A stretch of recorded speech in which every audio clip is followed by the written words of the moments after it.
Hey, not as much of a bright topic today, but I wanted to talk to you about a, like kind of like a almost like a dynamic I saw as a result of my parents, right? So the reason why this is titled "Don't Personalize Your Demise" or weaknesses, whichever way you wish to word it, is because I've seen that from how my parents' character traits interact with each other, and they always seem to battle with each other, even though, like, I guess for my standard, they argue too much instead of actually showing that they're like healthy individuals, right? So, alright.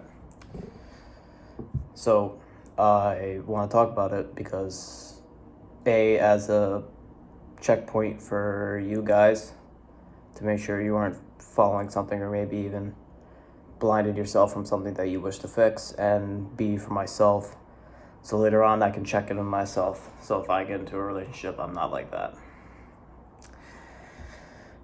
Either way, so yeah, it's a lot to go through. So figuring out how to word it here, right? Okay, so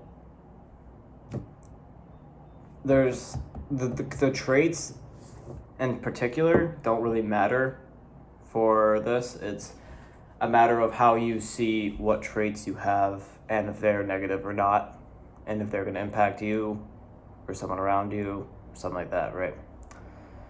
And what I feel like we should be able to do is identify these and then go about changing them if you want to, obviously. And being able to do so successfully will probably drastically improve relationships, I think, anyways. So, right, the traits. So, like, my one parent is really like they're honest, but they're really blunt and direct about their message. So I like my mind refers to it as taking like a butcher's cleaver and just chopping at a thing, which, okay. And then you have the one who they like overinterpret things, and well, they don't. Oh yeah, they do overcomplicate things, but they also interpret things in a way where they lose the basic principle of what they were doing in the first place. And I can feel that because I feel as I'm a combination of both. So I goes that, but it's just the way that my parents dialogue with you. It's not like super bad. It's just like for a relationship, for like such a long marriage, it just looks like misery to me. It looks really demoralizing and awfully horrible in many ways. However, I'm not going to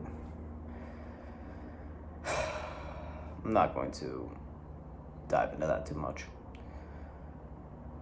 But what I will dive into is, you know what? I'm gonna dive into it. My issue with it is just that everything, I think the way that they dynamic with each other, it's just like, it's always like a battle. It's rather than like an alliance, you know? Which is okay at sometimes, for sure. But almost every day, I don't know. It just doesn't make sense for me. So, right. how they interact is my one parent will tell my other parent that this is a good way to do it, this is that, this is that. But the problem is that they're too direct with their message, and they'll seem very forceful and pressuring, but the issue is the other side doesn't see that, or they don't like see it as a negative trait, right? Or like a negative way to implement things. And so they keep taking like the butcher's cleaver and they keep just at the problem, which I mean, it can work to an extent, but in reality it stops very short of any actual success, right? I never thought even this is like, it's just conjuring like so many, not like I guess emotions, which haven't been felt in a long time. So and then the other one will try to think of different ways to interpret it to ultimately try to come to a solution. But that one's issue is that they can't think of an actual short-routed solution on their own. And so I guess that's the reason why their dynamic sort of works. And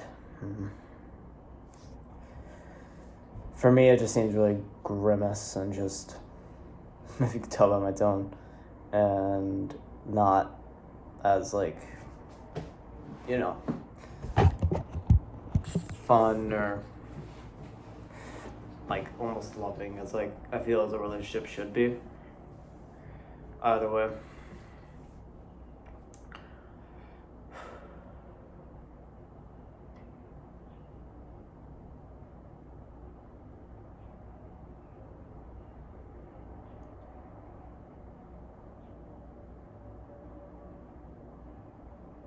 It's just like, as a result of, like, as a more personal anecdote, as a result of me not feeling that they should be in something like this, I just like go in my room constantly and like rather be in isolation and let my parents get distracted with their own problems, instead of trying to like go in and solve them, because in the short term it just feels better to be away from them.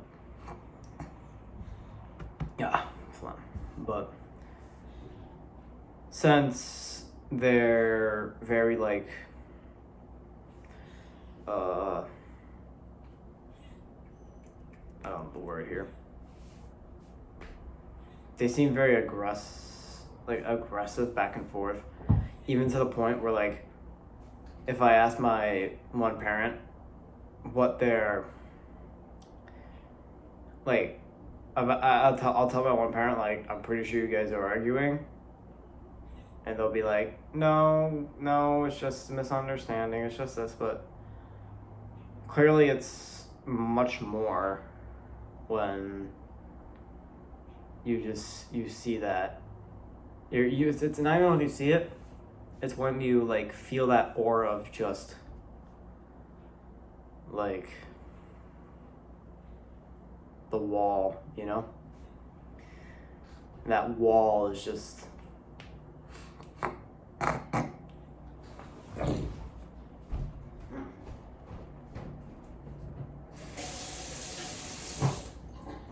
yeah, that was horrible phlegm. Sorry. Anyways.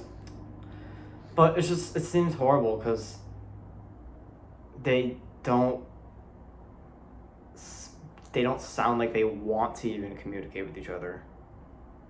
They just want to like give each other signals instead. And for me, at least from my perspective as of right now, that's absolutely no way to go about a relationship. I believe that you should be able to take the front load of mental energy required to solve problems and keep them solved in order to help maintain elasticity and strength in a relationship. Does that make sense? So I think one of my main worries, even like as another personal anecdote, is that I actually am rather afraid to go into a relationship because of this exact thing, since I want to make sure that I'm not the person that's bringing that front forward, you know? Another reason why I basically isolate myself. Just kind of sad, but I don't know. So, I guess bringing it back more to the main point of don't personalize these, right? These character weaknesses, that at least I see as weaknesses, right? Maybe they don't, maybe it isn't. I don't know. There's no real objective value towards that, but when I see this, I question if... I'm trying to get my thoughts together here. I question if there is a better way to go about this. If there's a method that I could use, right? But, and either way, when people take these characteristics that they don't really see and they put them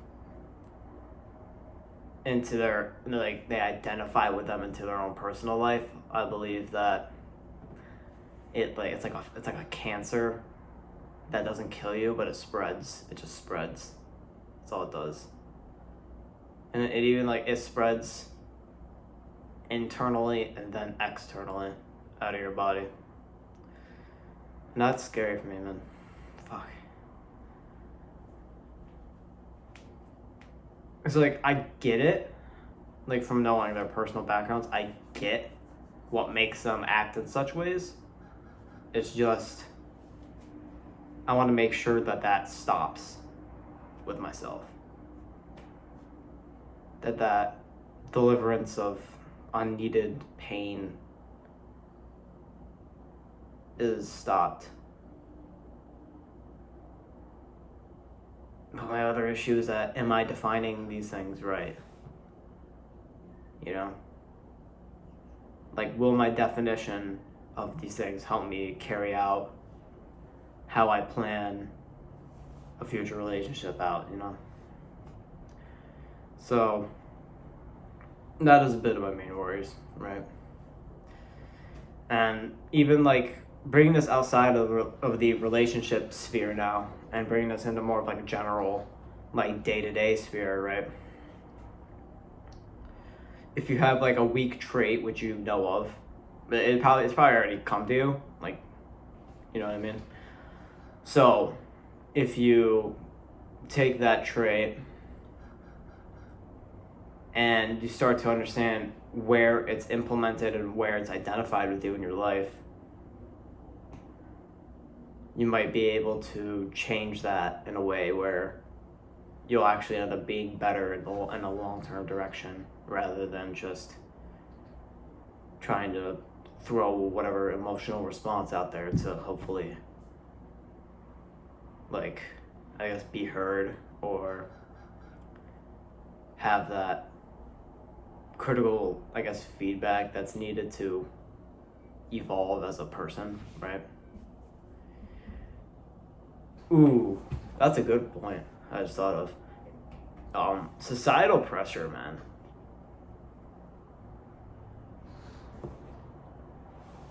Sorry.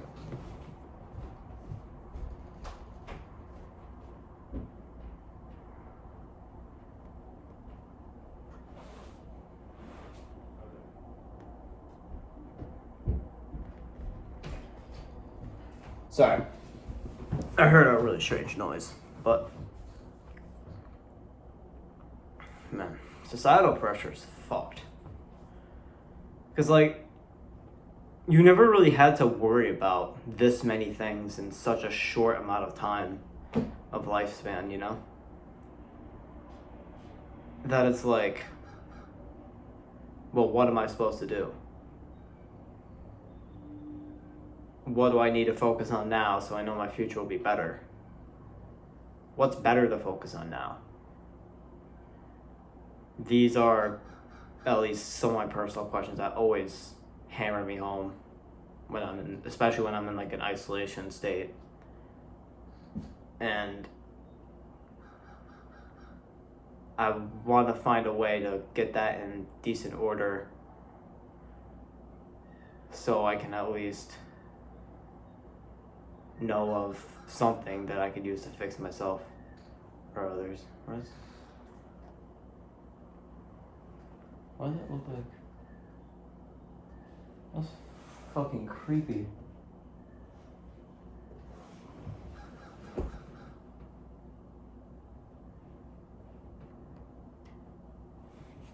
What the hell?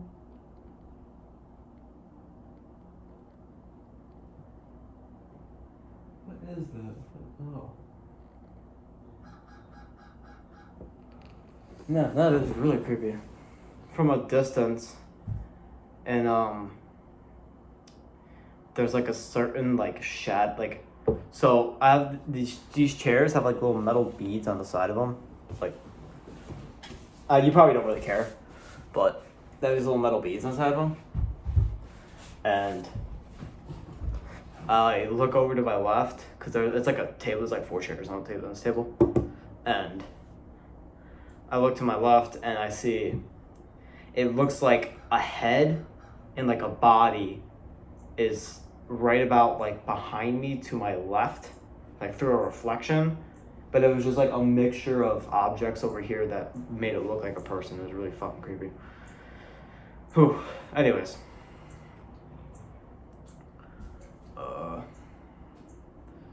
Let's see here, how do I... Fuck, where was I? Oh yeah, isolation. Stuff like that, yeah. So, and with that like powerful isolation, it just fucking hammers you, man. It really does. Like, even for someone like me, like I don't really like suffer that much, like in really any other aspect. Like, no, I'm like pretty fine in most things.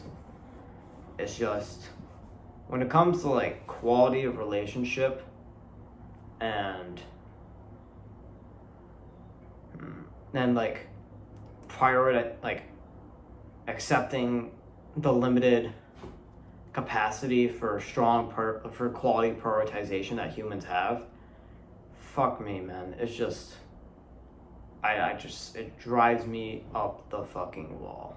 I don't know what it is. It just drives me up the wall. But see, if I bring that, I just learned a lesson for myself here. If I bring that to my personal life as my identity every day, it's gonna manifest into something larger and more unrepairable than it is now. So now you and I both have a decision for our own, I guess, betterment. If you can even call it that, or if it's just for a better survivability, right? Is, do we take these weaknesses and try to fix them at least? Or do we sit here and focus too long on trying to make an ultimate strength out of them? So yeah, don't personalize your demise or weaknesses. I think I made that point quite well today. Man. It's currently 10 in the morning. Quite bored. Don't have much else to do. But I'm glad I got to say that. And I'm glad I got to show people that. So then hopefully that'll help them ease and open up as well. So yeah. Later.